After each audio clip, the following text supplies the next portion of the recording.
The Tanchjim Bunny DSPs. These cost $20 and they sound really similar to my $170 Daybreaks over here.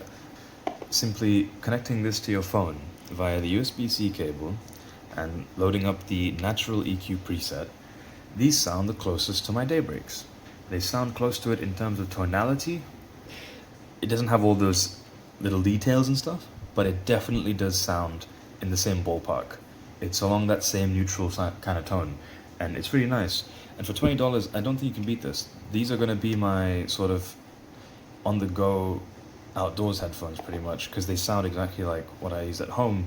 And yeah, the other nice thing about them is that, like I said, they're USB-C, so you can connect these to your phone straight away without having to carry around an extra dongle.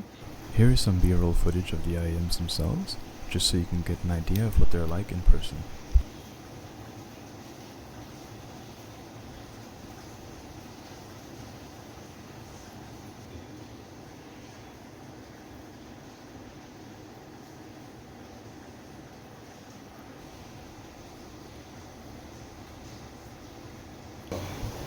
Carrying pouch, very nice, very soft.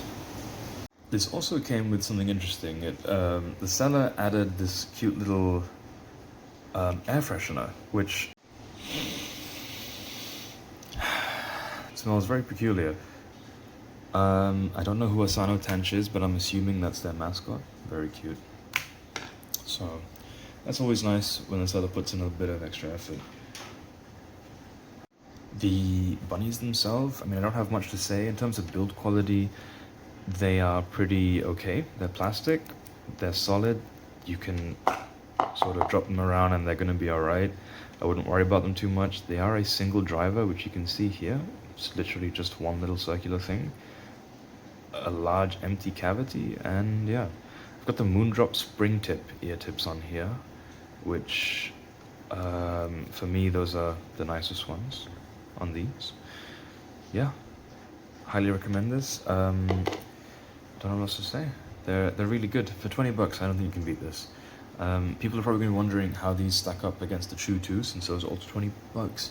I tried those and I gave them to my friend. I don't like them. He likes them, but for me they had way too much treble and way too much bass. So they were just kind of like a U shape or a mild V, whereas these feel a lot more natural, closer to what I like out of my Daybreaks essentially.